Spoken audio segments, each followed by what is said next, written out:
What's up, y'all? I'm DJ Premier, and I present to you So What's Up? Okay, computer. Run it back.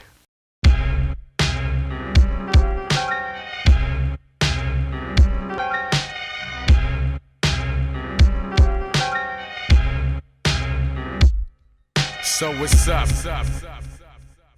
Episode 2. I'm going to take y'all to a classic. The Notorious B.I.G. first album, Ready to Die. The album Ready to Die contained a song called Unbelievable. Now with this particular song, the album was already done and he was coming out with his first single, Juicy. And we used to live right down the block from Big. We lived on Washington Avenue in Brooklyn. Actually at Branford Marcellus's house. Me and Guru lived there, and we met Big down on Fulton in Washington, which was right down on the corner, because he used to always hang out with the whole Junior Mafia. Every time we used to go to the store to get our 40s and just have a good weekend, we would always see Big, and he would always talk about us working. So when it came down to the album already being turned in, and Juicy was going to be the first single as a definite, he wanted to get a street record for the B-side so he could hold the streets down, because he already knew he was going to have radio on lock. Calls me one day, I'm at D&D, and he tells me, man, I need that street banger. I was really so caught up in my time frame of work that I didn't have time to really do a song for him. And I told Big, I don't have the time. Maybe we can do it on the next album. He goes, no, I need that street banger, and you gotta give it to me.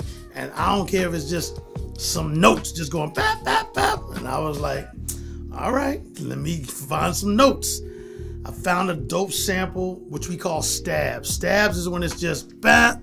That's considered a stab in the production world. So I found a note and it had a little, almost like a shake to it where it goes, boop, and you heard that little boop. I took that one note and said, you know what? If I tune it to different ones, like boop, boop, boop, boop, boop, boop, boop, and put it on different pads on the machine, on the MPC 60, I could make it out of a beat and put it to the drums. So I tuned each one, put them on multiple pads. Shout out to the Legion, Molecules, they had a record called Jingle Jangle. And there's a line where Molecules goes, I'm a big. I kept going, I'm a big. But for some reason, it just sounded like it was too much. That made me think of Biggie Smalls as the illest from The What with Method Man and Big. Biggie Smalls is the illest. And I said, you know what, let me do something a little more calmer. And I started doing the same rhythm of what I intended with Molecules from the Legion. And I said, Biggie Smalls, Biggie Smalls is the illest. Biggie Smalls is the illest. I was like, that works. So I saved that. Big is on his way there, and I usually like to have the beat to the point where when the artist gets there, it's at least to a point where they get where I'm going with it. Big walks in and hears that and goes, ooh, it's coming along. I was like, yeah, let me finish working with it. He starts hearing the notes, the stabs, the boom, boom, boom, boom. He goes, that's it. Just make sure you do other versions of that so that when I do the hook and I'm rhyming, it has other flavors and it doesn't just do that. I said, all right, put it into the MPC, started tapping out the sounds, and these sounds are just real simple, but this is what it's still to this day contained on.